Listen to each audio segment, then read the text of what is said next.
CDB do Mercado Pago com 105% do CDI. O melhor CDB do mercado brasileiro. Mas quais são os riscos, Alessandro? Quais são as minhas garantias? É difícil investir no Mercado Pago? Eu tenho que abrir uma conta? O que eu preciso fazer para investir nesse CDB tão seguro que é o do Mercado Pago? Bom, nesse vídeo eu vou falar um pouco sobre o CDB do Mercado Pago e com certeza no final desse vídeo eu vou dar a minha nota se esse CDB de fato ele é o melhor do mercado brasileiro ou se você precisa ter cuidado ao investir nesse CDB. Mas antes de começar esse conteúdo, eu vou pedir para que você se inscreva no canal, clique no botão gostei e compartilhe esse vídeo com mais pessoas, para que as pessoas elas possam adquirir o mesmo conhecimento que você vai ter agora sobre o que é o Mercado Pago e o CDB no qual eles estão ofertando hoje, tá? Bom, a primeira coisa, a gente precisa entrar no aplicativo para entender de fato essa lâmina, ou seja, o título do CDB como um todo. Diferente do que muitas pessoas acham, investir num CDB é o mesmo processo que você investe em uma ação. Você precisa pesquisar o histórico daquela empresa que está emitindo esse título para você. Ou seja, você precisa entender onde você está pisando para não cair em armadilhas que o mercado financeiro costuma pregar para muitas pessoas. E entrando na tela aqui do aplicativo do Mercado Pago, a primeira coisa que eu venho aqui é na parte de investimento. Eu preciso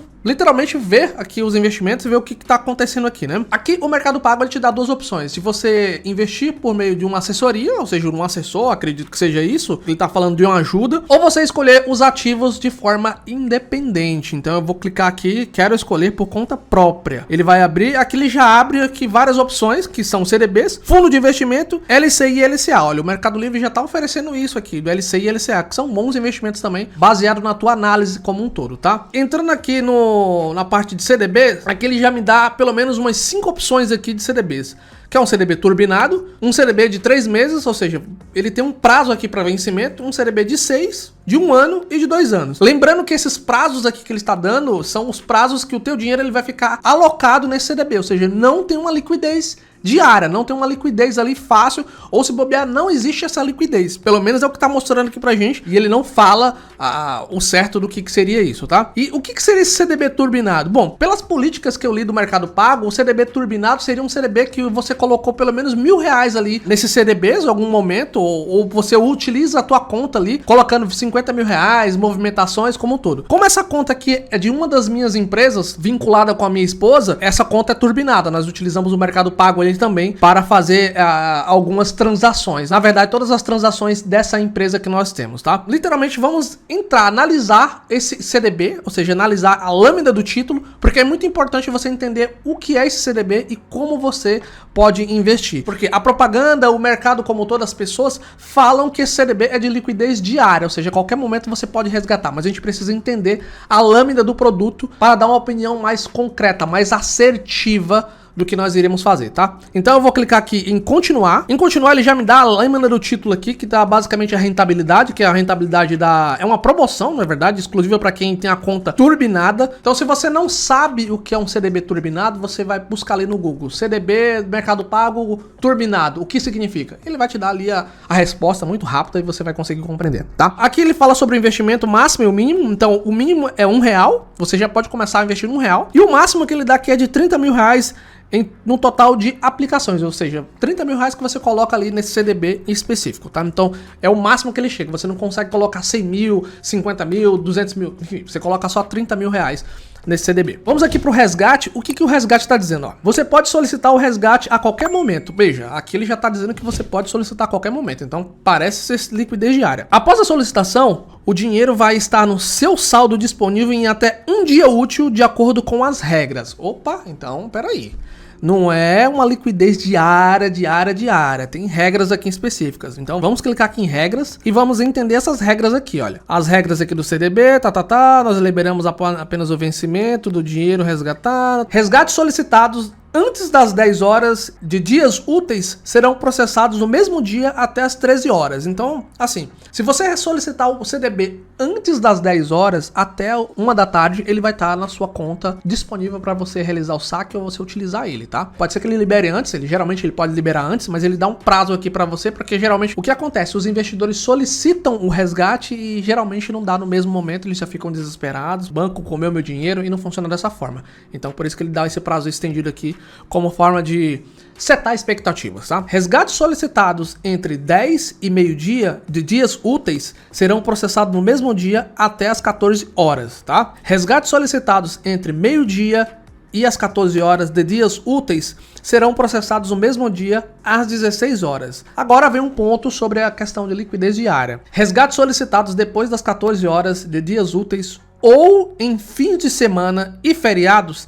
serão processados no dia útil seguinte até às 13 horas. Então, minha gente, esse CDB, ele não é de fato uma liquidez diária a qualquer momento. Ele sim é um CDB de liquidez diária, desde que você se atente às regras de solicitação de saque. Ou seja, se você usa esse CDB para sua reserva de emergência, eu aconselho fortemente que você não faça isso. Você coloque um CDB de um bancão ali que renda diariamente e que te entregue o valor diariamente. CDBs dos bancos Itaú, Santander e Bradesco são exemplos muito clássicos de CDBs com liquidez diária a qualquer momento. Ou seja, no final de semana você pode sim solicitar o resgate e o dinheiro vai estar na sua conta em questão de instantes. Então é muito mais confiável. Alessandro, você está falando isso por conta do seguro? Não, não estou falando isso por conta de seguro. Porque quando você vai para uma emergência, ela não tem uma data e um horário específico que vai acontecer. Ela pode acontecer em qualquer momento. Digamos que você está ali no final de semana e você precisa utilizar o teu dinheiro para algum momento. Aí cai uma chuva, como já aconteceu aqui em São Paulo, e teu telhado ele quebra, fica zoado, acontece alguma coisa ali. O que você vai fazer? Se você não tem um seguro residencial, se você não tem um cartão de crédito específico para cobrir aquela despesa, você vai ter que pegar dinheiro. Se você não tem o dinheiro na hora, tá num CDB como esse do Mercado Pago, você não vai conseguir resgatar de forma alguma. Só no dia seguinte, se for um dia útil. Se não for, esquece. Você precisa se atentar a isso antes de colocar a sua reserva de emergência. Emergência é algo que acontece de forma inesperada. Você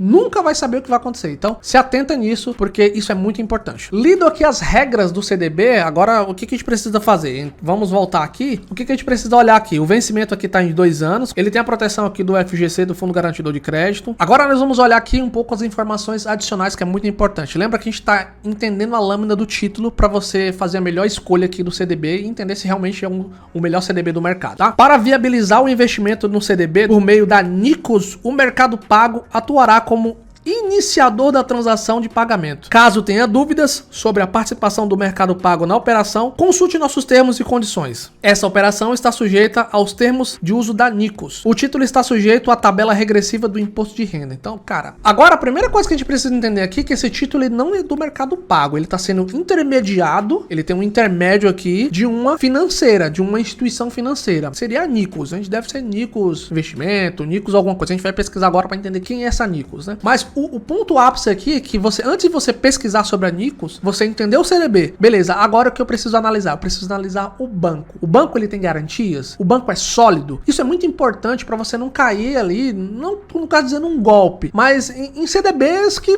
cara, desculpa a palavra, é porcaria. O mercado tem um monte de porcaria aí na internet, você precisa se atentar nisso. E toda vez que você for investir num título de CDB, LCI, LCA, em ações também, você precisa analisar os seus riscos. O risco versus retorno é uma coisa que eu sempre falo aqui. E é muito importante você fazer isso para você não se arrepender depois. Porque assim, você pode estar garantido com esse título pelo FGC. Mas cara, imagina o tempo que você vai demorar para receber o teu dinheiro de volta se esse banco dá algum problema, se tem algum default, ou seja, ele quebra. Vai ser desgastante. Você vai receber? Vai receber. Mas talvez você precise utilizar esse dinheiro com antecedência e acaba tendo um problema aí na hora de receber esse valor que você teve problema com esse banco, tá? Bom, vamos pesquisar aqui. A primeira coisa que a gente precisa entrar é no Banco Data. O Banco Data é um site onde ele mostra basicamente a saúde financeira das instituições financeiras. O Mercado Pago, antes de se tornar um banco digital, ele era um meio de pagamento. Você colocava o dinheiro, assim como o PicPay era. Antes existia uma instituição financeira por trás deles que dava suporte para essa parte de movimentação financeira como um todo, tá? Quando você pesquisa hoje sobre a instituição financeira que estava por trás do Mercado Pago, que eu não sei em que momento saiu, em que momento eles estão, se eles estão utilizando ainda ou não, porque as informações não foram claras, ficou meio confuso as informações que a gente busca aqui na internet, mas você vê que a instituição financeira aqui, ela não tem lucro. Ela está registrando prejuízo desde 2020, ou seja, tem uma parcial aqui de 2020 que ela registrou um prejuízo de mais de 55 milhões e assim por diante. Se você olhar aqui em 2022, ela registrou um prejuízo ainda maior do que o de 2020 quando estávamos na pandemia. Ela registrou um prejuízo aí de mais de 437 milhões. É uma instituição que o índice de Basileia tá legal. O mínimo que ele pede ali do índice de Basileia é de 11 ali para a instituição. Então, assim, ela tem um índice de Basileia legal, mas ao mesmo tempo o histórico de rentabilidade, de prejuízo é muito alto. Isso faz com que eu, Alessandro, investidor, tenha um receio de investir numa instituição dessa. Vou falar a verdade para você, é uma opinião pessoal minha. Eu não olho muito para o índice de Basileia. É um indicador legal? É, mas não é um indicador que eu vou ter como prioridade. A prioridade para mim sempre vai ser o histórico de lucros consistente, lucro líquido naquela instituição. Não é o caso do Mercado Pago. O Mercado Pago está tendo prejuízo, não o Mercado Pago em específico, mas a instituição financeira que está por trás do Mercado Pago. Então eu teria um receio aí de investir nessa instituição já de cara por conta desses lucros aí inconsistentes que a instituição financeira está tendo, tá? Agora, olhando para o Mercado Pago, que ele se transformou num banco digital, você olha aqui e você vê que ele reportou prejuízo lá em 2020. Mas aqui, como eu falei, fica confuso porque você não sabe em que momento o Mercado Pago ele está utilizando a instituição financeira ou deixou de usar a instituição financeira que estava por trás dele e começou a executar o trabalho sozinho, tá? Porque não fica claro. Se você olha aqui o CNPJ da instituição financeira, do que estava atrás do Mercado Pago, você entende aqui que o quadro societário é o André Santos, o Márcio Aparecido e o Ricardo Silveira. Você vê que esse é o quadro societário da empresa, da instituição financeira. Quando você vai lá no quadro do Mercado Pago, no portal de transparência, qualquer pessoa pode ter isso, você olha aqui que é o mesmo quadro societário, só tem a holding aqui, uma holding financeira que é também do Mercado Pago, que eu acredito que deva controlar o Mercado Pago como um todo. Mas você olha aqui, são os mesmos acionistas, né? Que é o André Santos, o Márcio Aparecido e o Ricardo Siqueira. Então, nessa minha busca aqui para entender de fato as entranhas da instituição financeira, eu fiquei com dúvida. Eu, Alessandro, não investiria numa instituição financeira que não me passa, digamos que, confiança e credibilidade no que eles estão trazendo para você como um todo. Então, é algo que você precisa analisar um pouco mais a fundo se você de fato pretende investir nessa instituição. Mas um detalhe que a gente não pode esquecer é quem é a instituição financeira que está ofertando os títulos do Mercado Pago para que ele possa comercializar dentro da sua plataforma. Lá falou sobre a Nicos, né? Então, uma pesquisa rápida aqui, olhando sobre o que é essa Nicos, você pode colocar Nicos Mercado Pago. De cara, você vai encontrar aqui, ó, como funciona a parceria entre Mercado Pago e Nicos. E a Nicos Investimentos, olha só, o que a Nicos Investimentos é. Então você vai dar uma rolada aqui pro site, vai entender um pouquinho quem são eles, papapá, papapá, como todo mundo faz aí. Aqui você já de cara entende quem é a Nicos Investimentos. É o ex-CEO da Orama Investimentos, que vendeu a empresa para o BTG Pactual por mais de 500 milhões de reais. E ele acabou criando a Nicos Investimento com o conceito de democratizar ainda mais os investimentos. Segundo a matéria aqui que nós estamos vendo, o que acontece aqui, ó? Em entrevista ao Startups, o CEO da Orama e atual da Nicos contou que o início da IaaS marca o início da segunda onda de democratização dos investimentos no país. Ele começa a falar aqui que a forma que ele está trazendo hoje a Nicos Investimento é para que, além de democratizar, se torne um balcão de autoatendimento, onde as pessoas consigam comprar títulos ativos de uma forma muito mais rápida ali no mercado, com autoatendimento, sem precisar de uma assessoria de investimento como a Orama tinha. A Orama tinha os assessores de investimento na plataforma, ajudava os investidores com a compra de títulos. Então, aqui nesse caso, a Nicos, eles oferecem uma parceria com as empresas para que as empresas ofertem os títulos deles para os clientes que estão ligados na plataforma. E o Mercado Pago, ele é um cliente ali deles na base para que eles possam ofertar os produtos da Nicos para os seus investidores que utilizam a plataforma do Mercado Pago. Então, você vê que é uma intermediação ali. A Nicos é confiável? Bom, eles são regularizados pelo Banco Central. Eu fiz as pesquisas aqui, eles estão tudo regularizados. Todo o investimento ele pode ter seus riscos, mas o que eu sempre falo é que você precisa fazer uma correlação de risco e retorno. Quanto maior o risco, maior precisa ser o seu retorno. Quanto mais baixo é o risco, menor vai ser o seu retorno. Então, é algo que você precisa analisar. E se tratando de uma reserva de emergência ou por um dinheiro que você vai utilizar no curto prazo, eu, Alessandro, não aconselho você colocar no Mercado Pago. Eu jamais colocaria meu dinheiro lá. Colocaria em bancos que são do mesmo tamanho deles, mas que tem uma confiança ainda muito maior, como o Daicoval, o BMG e outros bancos aí que você pode utilizar. Mas tem uns bancões que, se der algum problema, você vai numa agência lá e resolve o problema. No Mercado Pago, diferente de alguns outros bancos digitais, é um pouco mais complexo você ter um atendimento ali com o humano. Geralmente eles dão as respostas muito prontas dentro do aplicativo e talvez aquela resposta não te satisfaça como investidor. Você precisa de um atendimento humano ainda, tá? Então, dessa forma, você precisa analisar todos os ativos que você for incluir na sua carteira de investimento, porque assim o teu risco vai estar calculado e você vai saber exatamente o que você está fazendo. Essa pesquisa foi uma pesquisa breve aqui que você viu, mas você pode se aprofundar muito mais e, consequentemente, ter umas respostas um pouco mais sólidas, tá? Eu espero que esse vídeo tenha te ajudado, tenha te mostrado uma visão do que é o Mercado Pago, do que é a instituição financeira, os riscos atrelados ao investir teu dinheiro nessa instituição. E se esse vídeo ele foi de utilidade para você, eu vou pedir para que você se inscreva no canal, clique no botão gostei e compartilhe esse vídeo com mais pessoas, para que essas pessoas elas tenham um conhecimento ainda maior sobre o que é o Mercado Pago, assim como você acabou de adquirir. Eu vou ficando por aqui, te desejo bons investimentos e até a próxima. Tchau, tchau.